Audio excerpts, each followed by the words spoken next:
consequences for Australia would be dramatic.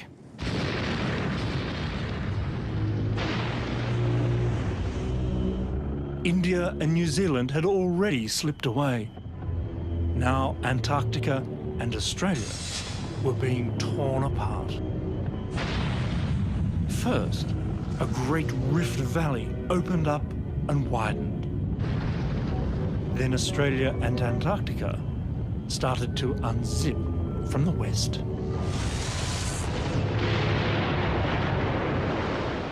A trickle became a flood as a new Southern Ocean surged into the gap between the separating lands. Only Tasmania stood firm, holding the two continents together.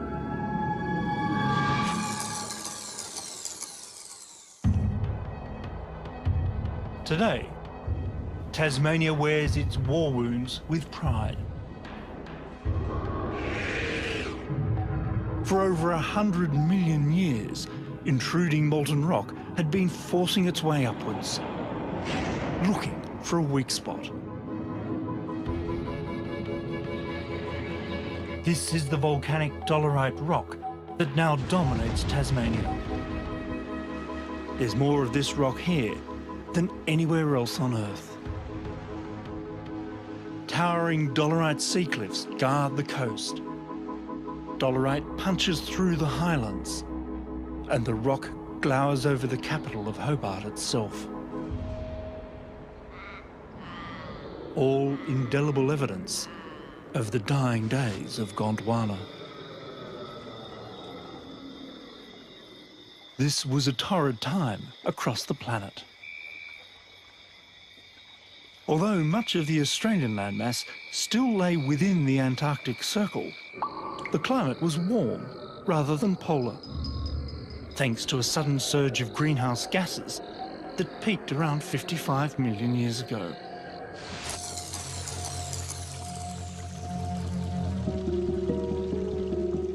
In this steamy world, the conifers that had dominated the forests of the dinosaurs were now being replaced by broad-leafed, flowering rainforest trees. Some live on, here in Tasmania's forests. These leaves belong to a characteristic Gondwanan tree, the southern beech, Notophagus. You can still find Notophagus on the Australian mainland, in South America, and even Antarctica, as fossils. They're a reminder of the days when Tasmania was holding the last of the Gondwanan Brotherhood together. At the time, you could have walked all the way from Australia via Tasmania and Antarctica to South America without ever leaving the green embrace of the great Gondwanan forest.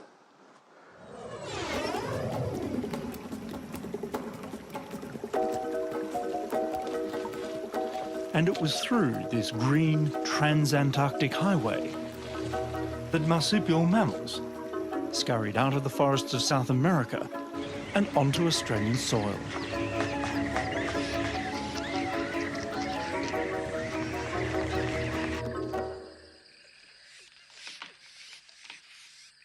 Marsupials, mammals with a pouch to carry their young, now dominate Australia.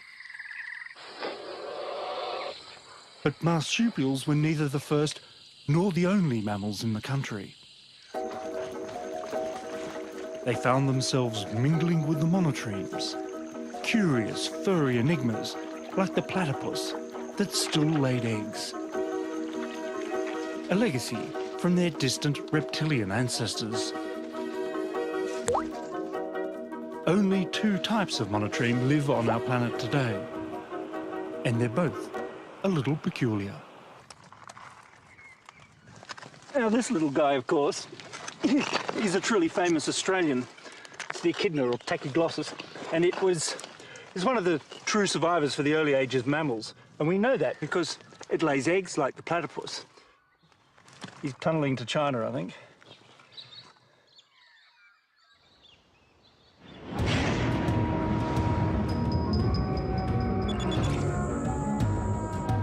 But there's another group of survivors from those Mesozoic times with even closer reptilian affinities than the echidna.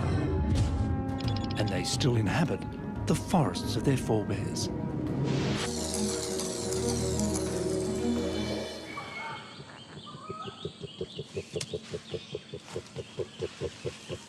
One type of feathered dinosaur did survive the Great Extinction. Today, we call them birds. Come eye to eye with the flightless cassowary, and the close family connection is hard to miss.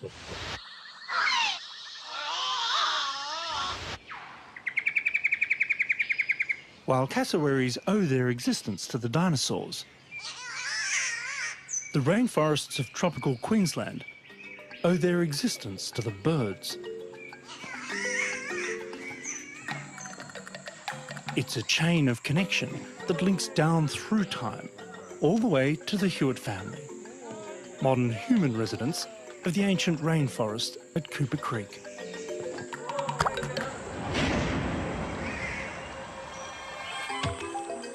The cassowary has evolved to become a modern distributor, a job likely first done by herbivorous dinosaurs.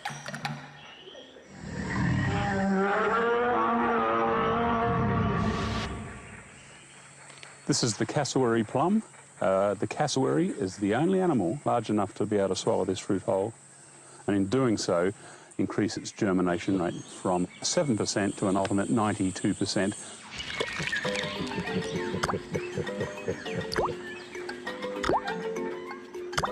In a complex relationship for mutual advantage, at least 37 species of rainforest tree rely on the cassowary for dispersal.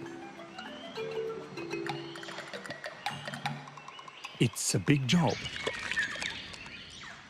but someone's got to do it. Thornton Peak is the place that gets well over 10 metres... Neil Hewitt makes a living here too, sharing the rich botanical heritage of his 130-million-year-old back garden with visitors like me. Here in the Cooper Valley is the world's richest diversity of primitive flowering plant families found anywhere on the planet. These rainforests are extremely old, far older than the Amazon, and probably the oldest continuously surviving jungle in the world.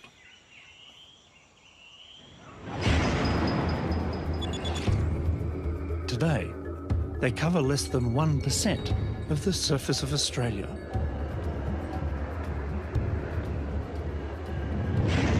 It seems hard to believe that for so many millions of years, most of this now arid continent was festooned with forests of almost unimaginable richness.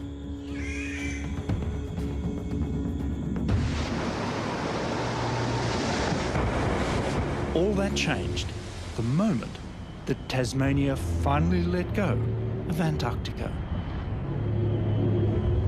And with the apron strings torn asunder, sometime between 30 and 40 million years ago, Australia sailed free from the rest of the world.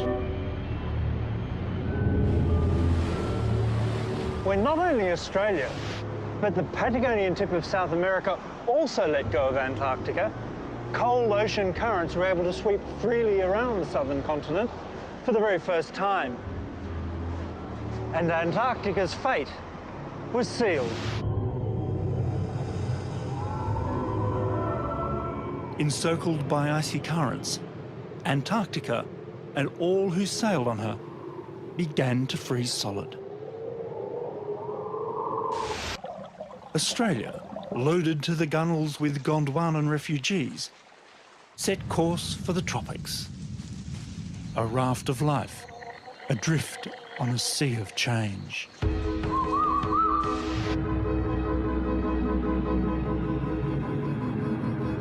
And as it drifted, it dried.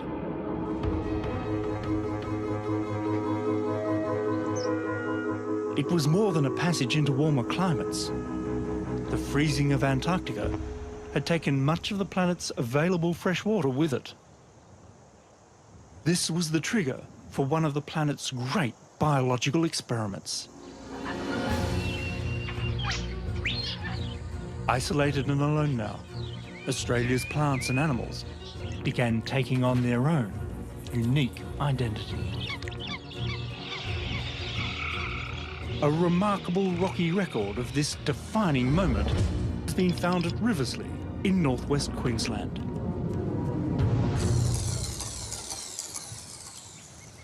When the fossil window reopens in the rugged limestone hills here, it opens with a bang.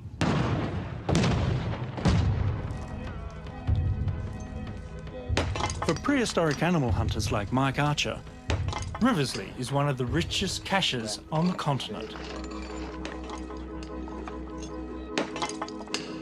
We know nothing about Australia's mammals right through the period when Australia separated from Antarctica at 35 million years ago, until suddenly the window is thrown open and there are thousands of fascinating things to look at.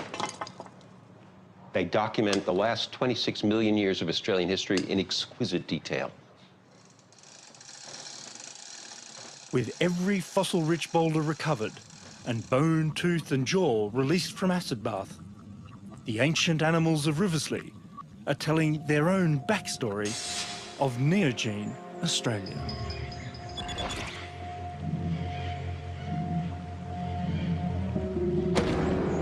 It was in the Neogene that Australia began to show its true colours.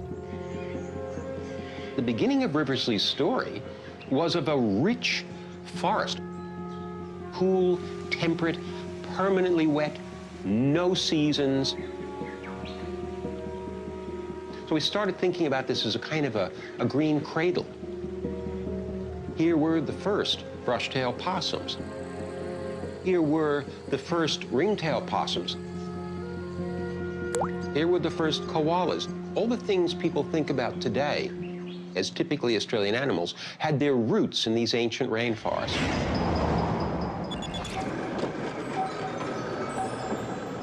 By the time Riverslea's window into time was closing, around 15 million years ago, the rainforests had begun their long retreat.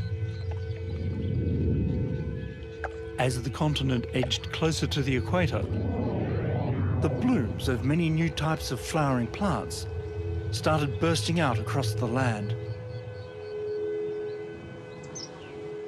Amongst them, a previously low-profile, low-spreading plant took root. Grass. For the first time, extensive grasslands spread out across the continent, ready for the nibbling. Think Australia, and one grass-grazing animal above all others leaps to mind. Kangaroos are the archetypical successful mammal in Australia. They've taken over every ecological niche, from the tropical rainforests, in the treetops there, through to the harshest deserts in Australia. And they do something that no other large mammal does, which is to hop. Perhaps the most energy-efficient means of forward motion developed by a mammal, hopping allows kangaroos to move vast distances over a tough country. The quintessential Australian they may be, but how did such a biological oddity come about?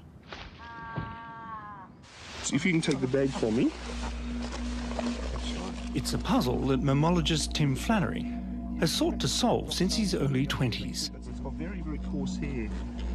I crawled around on my hands and knees for days on the edge of a salt lake, and I finally picked up this thing that was the size of a match head, really. It was just a tiny bone. And I knew immediately, I put it on my tongue, washed the salt off it so I could see it properly, and knew that it was the ankle bone of an ancient kangaroo, far more primitive than anything that had been seen before. Tim had found the missing link between the kangaroo's tree-loving possum-like ancestors and the ground-dwelling, grass-nibbling hoppers on the country's coat of arms. If you look under the microscope here, you'll be able to see that little stepped facet there. See how it's got like a double step on it? Oh, absolutely. It's clear as day. However small, the shape of this ankle bone is the key to the kangaroo story. With this stepped facet locking the bones closely together, ankle twisting was a thing of the past. Kangaroos evolved from possums. Possums need to have a very flexible foot. If kangaroos had an ankle like that, they'd dislocate their ankle every time they hopped. And that step structure is what they evolved.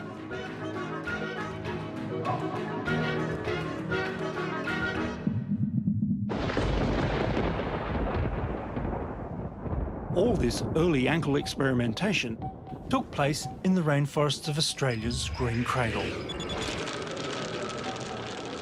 And it's back in the damp jungles of North Queensland that you find the closest surviving relative of the first kangaroo.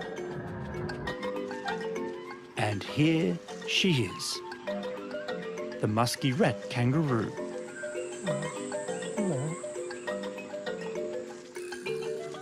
The most primitive living member of the kangaroo clan, and a living fossil. The first thing you'll notice about this busy little girl, no matter how long I sit here watching her eat food in the forest, she'll never hop. Hopping for kangaroos came later.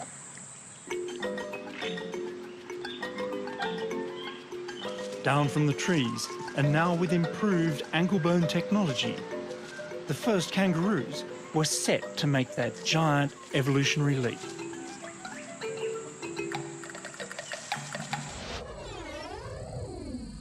And in many ways, the story of their evolution charts the course of the drying out of the continent itself.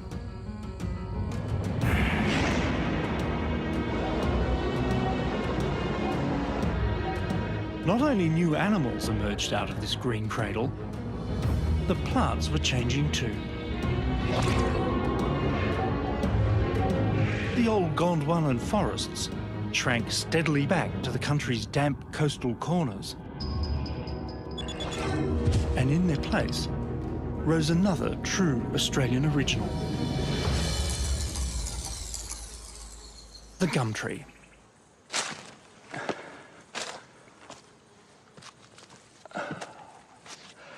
Now this is a tree definitely worth hugging. Meet Centurion, the tallest eucalypt in Australia and the tallest flowering plant in the world.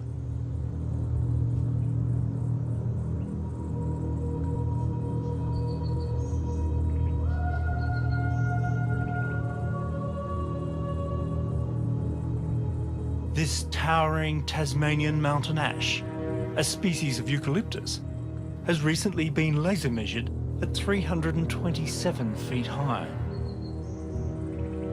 Only the giant Californian redwood, a conifer, grows taller.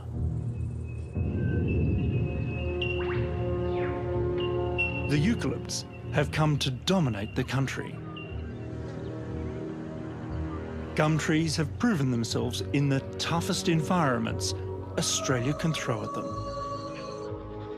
They laugh off droughts and stand tall in the floods that follow. They soldier on deep in snowfall and respond to the perishing heat of a bushfire with a burst of new green growth. These are the trees that love a sunburnt country.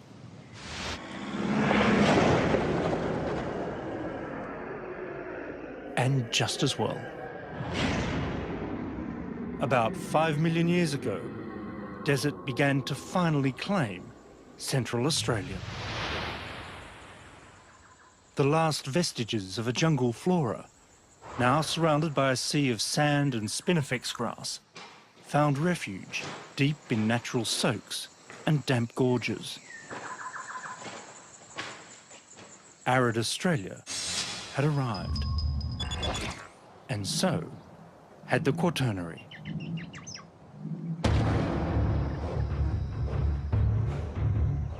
The slow drying of the continent had pushed kangaroos out of the trees and onto two legs. But as Australia drifted north, it blocked the flow of moisture to the west as well, pushing an upright ape to stand tall on the plains of Africa.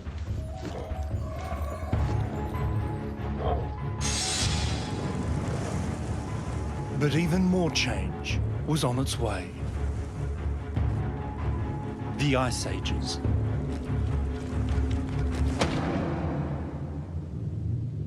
While Australia escaped the heavy ice sheets that remodelled the landscapes of the Northern Hemisphere, these cycles of freezing weather and glaciation sucked even more moisture from the sky. Sea levels dropped dramatically, exposing dry land from New Guinea to Tasmania.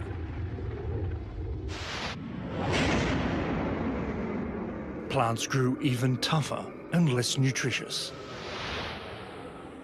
It was a climate change that pushed animals in a radical direction. Best seen with a swift descent into South Australia's Narracourt Caves.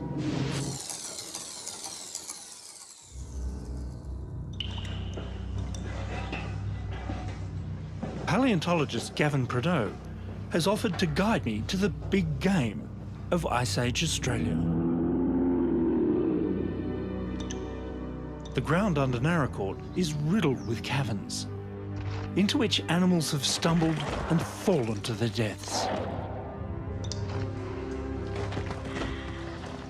As holes to the world above opened and closed over time, snapshots of a changing land were preserved in the subterranean darkness. In 1969, a team of scientific cavers pushed on into the bowels of the earth here. Further than you might think sensible. This is the famous squeeze. So we're going through there?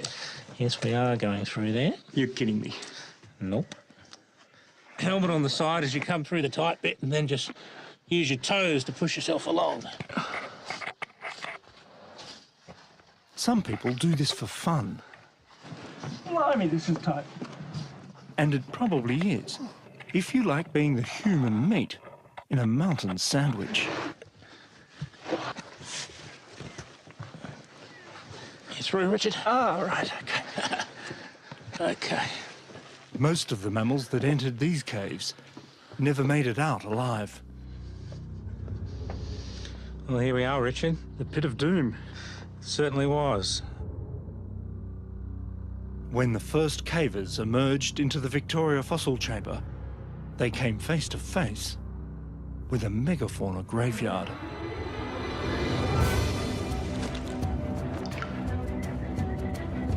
Megafauna means giant animals, basically. Big animals from the last million years or so. Animals like Diprotodon, about the size of a rhinoceros, probably weighed around 2.5 tons. Diprotodon, the largest marsupial that has ever lived, grazed alongside the largest kangaroos of all time. Procoptodon Goliath grew over 2 meters tall. It all relates to the fact that larger animals have a much lower metabolic rate, and that means they can survive on much rougher, less nutritious vegetation, becoming more and more widespread across Australia as the country dried out. And of course the carnivores, the meat eaters, get bigger because the herbivores get bigger. This is the skull of Thylacoleo, Australia's marsupial supercarnivore. It had stealth, speed, and a bite force without mammalian equal. Thylacoleo was the top mammalian predator in Ice Age Australia. But not for long. A placental mammal made landfall somewhere on the northern coastline. It didn't fly in like the bats, or swim like the rats. This mammal must have come by boat.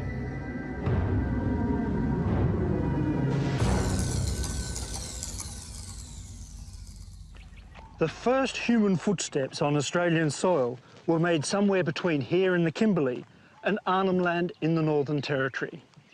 The people came out of the setting sun from Indonesia in the northwest, and they came a staggeringly long time ago. Modern science is now able to put dates on the arrival of the first people. Geochronologist Bert Roberts uses sand grains and laser light to peer back to the start of the human story. Using the very best techniques we can at the present stage, we now think that people got to Australia maybe 50 or 60,000 years ago. And the very earliest occupations took place in the north of the country, maybe through Kakadu, maybe through the Kimberley. Wherever those first people landed, they found themselves on a lonely, alien coastline. With the oceans rising behind them and a dangerous welcoming committee, they pushed on.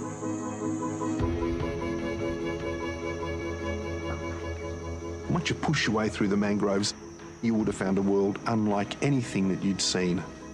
There would have been gigantic tortoises with horns like a cow. So there was a giant flightless goose-like bird called Genyornis. Huge wombats, huge kangaroos, giant echidnas, even giant koalas. 60 species of short-faced kangaroos. And giant goannas, about 5 times the size of a Komodo dragon.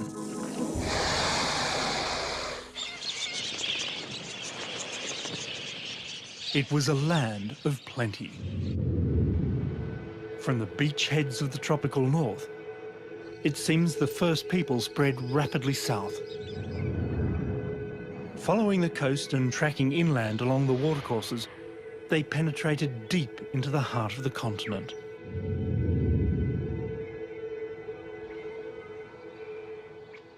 Within only a few thousand years, it seems, people were camped by the shores of Lake Mungo in far western New South Wales.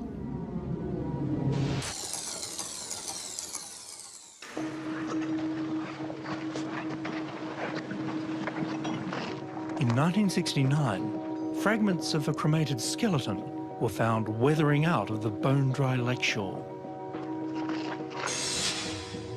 A second discovery soon followed.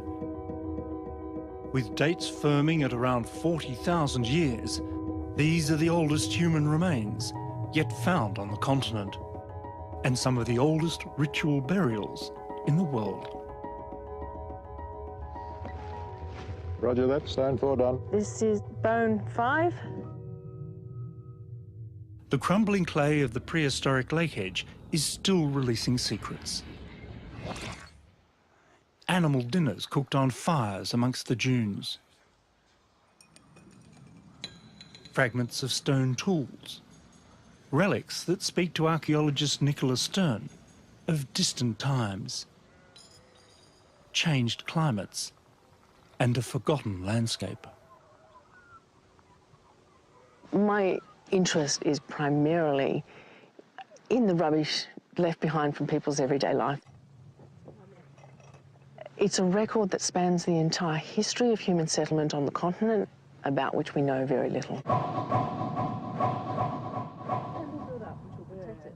Clues left behind in the lakeside cooking fires paint a picture of lakes brimming with water and fish, fringed with trees and wildlife. A different Mungo from today.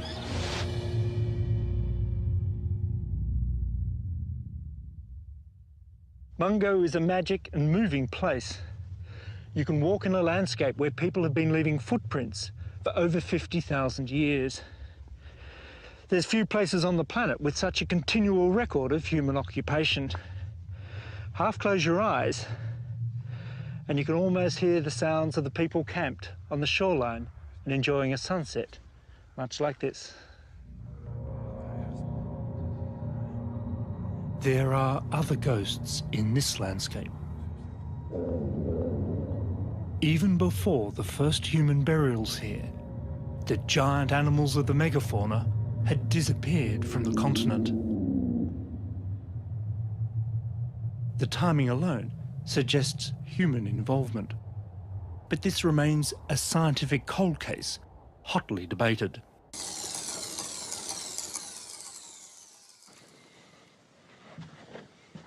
Some suspect that the shifting Ice Age climate did them in. But the records stored in the bone beds of Naracoorte suggest otherwise. Populations of different species of mammal waxed and waned, if you like, in response to those glacial interglacial cycles. But nothing became extinct until about the time humans arrived.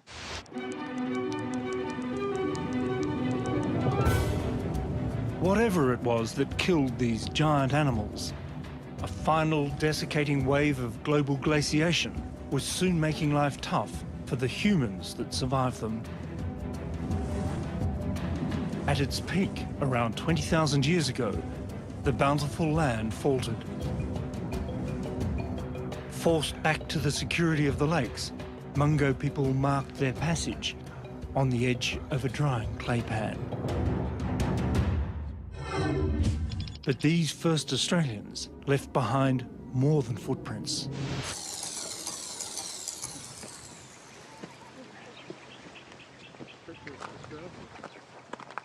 Rock shelters on the Kimberley coast hold a collection of cultural evolution extending back, it's suspected, as far as the last ice age. With the arrival of the first people, the story of Australia is written not only in the rocks, but on them as well. Rocks polished smooth by the rub of countless human bodies, an artwork to rival any modern gallery.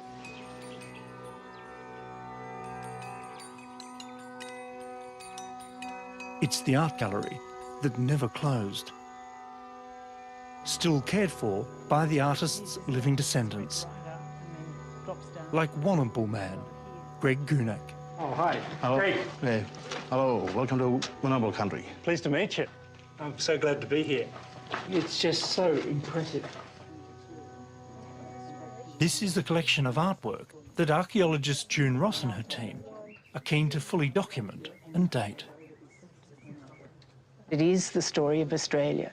It's a story of the people who were here first, but people have lived here very successfully for thousands and thousands of years, and we're very interested in knowing how they managed to do that. Recorded here are clues to how people adapted to the evolving climate. At least 3 conspicuously different styles are on display in the caverns.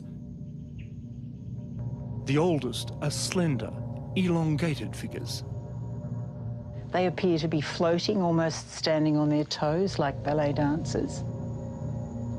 But the thing that fascinates me is all the different hairstyles and headdresses.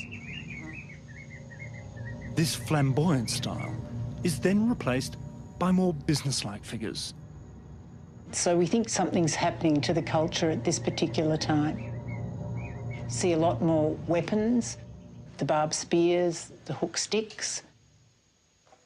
Whether or not dating will show this cultural shift was a response to a changing world, an evolving tropical climate certainly influenced the art of the last few thousand years. Mullingy! Mullingy! Come with respect. Wandjina figures, like these images of the creator spirit Gorlingi, are strong cultural links to the modern monsoon, each wet bringing new life to the land. When I arrived at this site for the first time, it took my breath away. And I think it has the potential to answer lots of highly significant questions, not just for Australians, but for the entire world.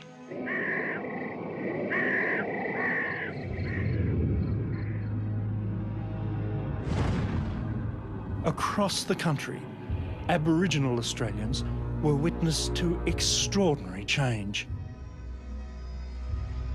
They saw people walk to Tasmania, the last volcanic eruptions on Australian soil,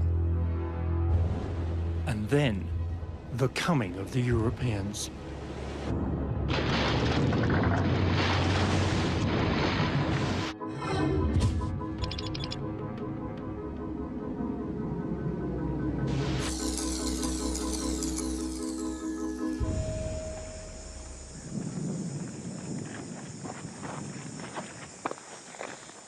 When navigator James Cook climbed to the summit of Lizard Island in 1770, after running aground on Endeavour Reef, he was horrified to find that his ship and crew were trapped inside a coral labyrinth, the extent of which exceeded his worst nightmares.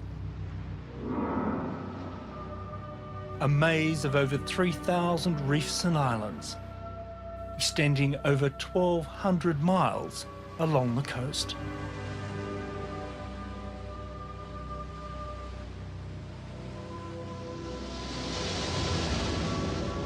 Australia's Great Barrier Reef is probably one of the greatest reef systems the planet has ever seen.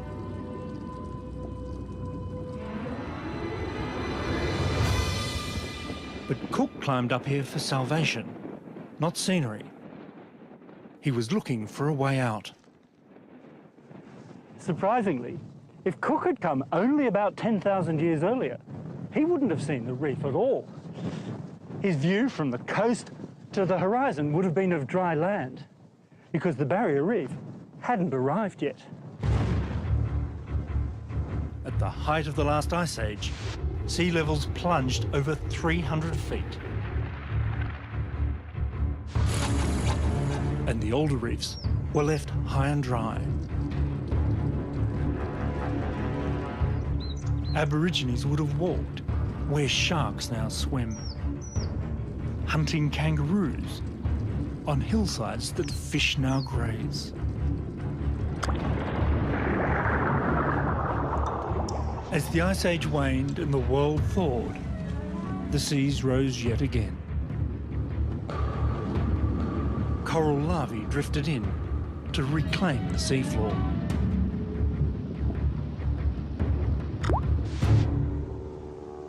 Today's Great Barrier Reef, so big you can see it from space, is a surprisingly new arrival on the Australian stage. And so, for the most part, are we.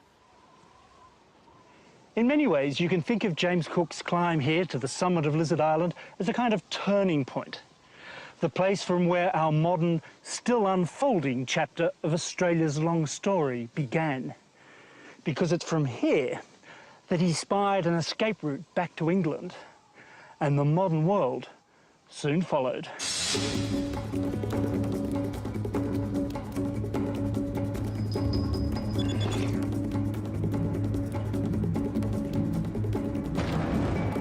It was like a collision of continents, a sudden end to a long isolation. In the blink of a geological eye, humans have altered the continent forever. We've cleared and cultivated the land, losing prehistoric forests and ancient soils in the process. The rest of the world has been brought in with us in the form of animals and plants, pests and diseases. And much of what did live here has gone. Well, in here, Richard, really is the cabinet of catastrophe. Look at them all. This cabinet's full of mammal species that no longer exist. You know, what we've got here is a desert rat kangaroo, last seen in 1931, Central Australia. Beautiful, beautiful. Oh, look at the beautiful black subterminal bands. And these are short-faced potoroos. Last time these were seen, 1875. This is a pig-footed bandicoot, last seen about 1906 in Central Australia. And this is the final filmed record of the now extinct thylacine, the largest marsupial predator to make it into modern times. Now, the reason this was persecuted, this animal, was because it supposedly killed sheep.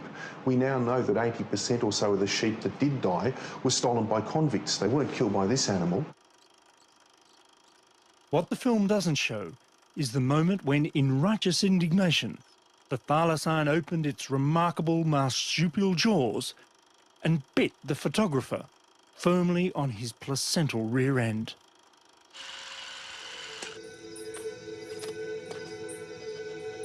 Many of Australia's marsupials remain at risk.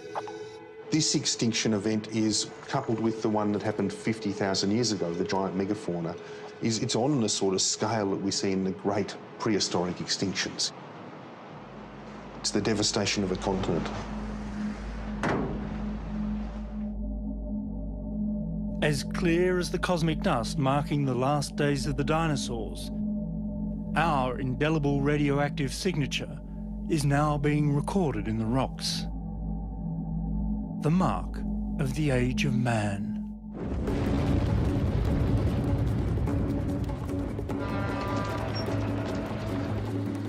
Around the world, we've become a powerful force of nature, the equal at least of any life form that has come before. You shouldn't underestimate the power of life to shape the planet. After all, it was industrious prehistoric bacteria in the shape of stromatolites that created Australia's vast iron ore deposits. And it's us, life in the form of humans, that can shift whole mountains of the stuff to the other side of the world.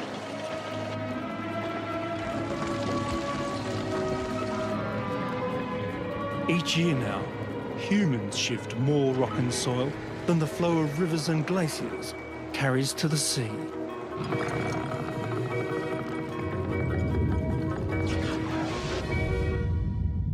And civilization is on track to burn as much energy each year as is released as heat from within the Earth. In doing all this, we alter the chemistry of our thin, precious atmosphere and finite oceans. And the geological extinction record shows we do so at our peril.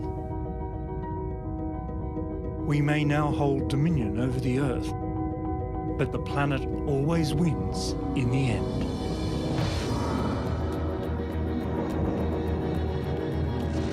Almost nothing we see in the landscape of modern Australia will survive the test of geological time. Eventually, all this will go. The people, the buildings, probably the bedrock itself. Today's legacies will linger in the stories passed down in the rocks that are endlessly recycled, and in the genes of living organisms that keep flowing down the road of time.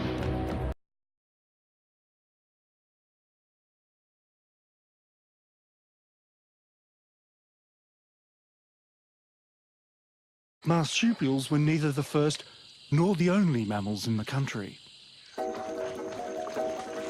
They found themselves mingling with the monotremes, curious furry enigmas like the platypus that still laid eggs. A legacy from their distant reptilian ancestors. Only 2 types of monotreme live on our planet today, and they're both a little peculiar. Now this little guy, of course, he's a truly famous Australian. It's the echidna or tachyglossus, and it's one of the true survivors for the early ages mammals. And we know that because it lays eggs like the platypus. He's tunnelling to China, I think.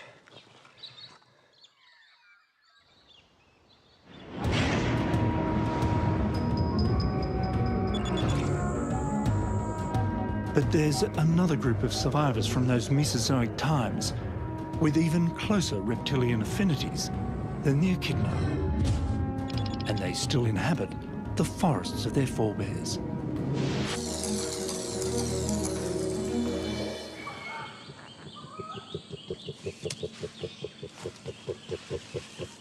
One type of now dominates Tasmania. There's more of this rock here than anywhere else on Earth. Towering dolerite sea cliffs guard the coast. Dolerite punches through the highlands, and the rock glowers over the capital of Hobart itself. All indelible evidence of the dying days of Gondwana. This was a torrid time across the planet. Although much of the Australian landmass still lay within the Antarctic Circle, the climate was warm rather than polar, thanks to a sudden surge of greenhouse gases that peaked around 55 million years ago.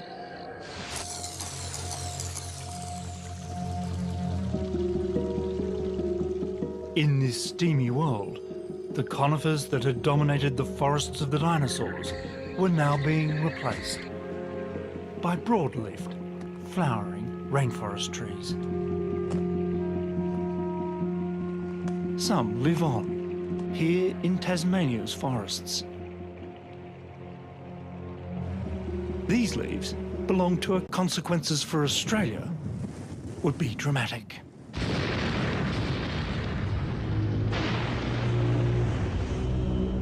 India and New Zealand had already slipped away. Now Antarctica and Australia were being torn apart.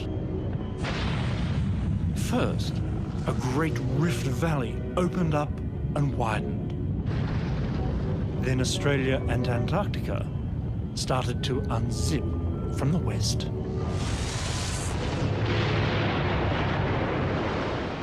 A trickle became a flood as a new Southern Ocean surged into the gap between the separating lands. Only Tasmania stood firm, holding the two continents together.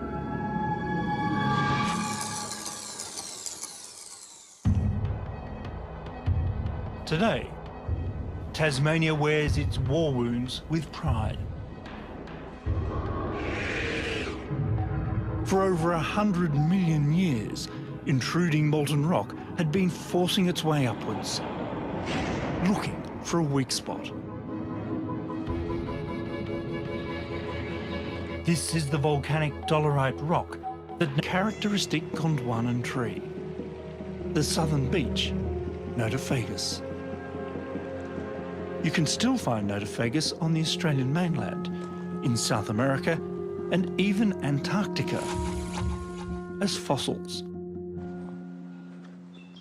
They're a reminder of the days when Tasmania was holding the last of the Gondwanan Brotherhood together.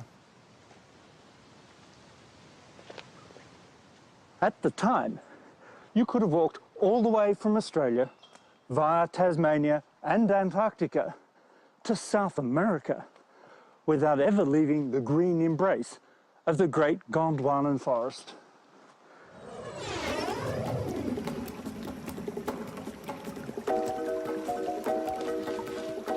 And it was through this green transantarctic highway that marsupial mammals scurried out of the forests of South America and onto Australian soil.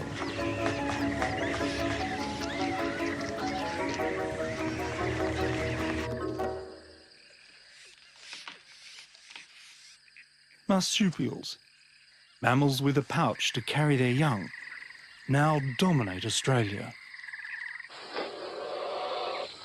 But the dinosaur did survive the Great Extinction.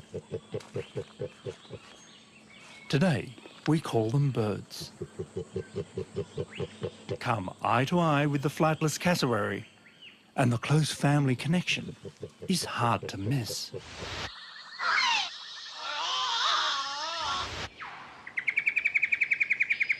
While cassowaries owe their existence to the dinosaurs, the rainforests of tropical Queensland owe their existence to the birds. It's a chain of connection that links down through time, all the way to the Hewitt family, modern human residents of the ancient rainforest at Cooper Creek.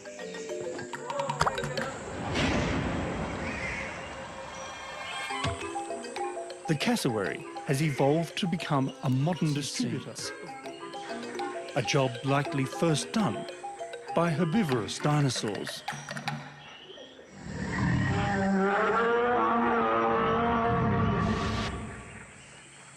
This is the cassowary plum.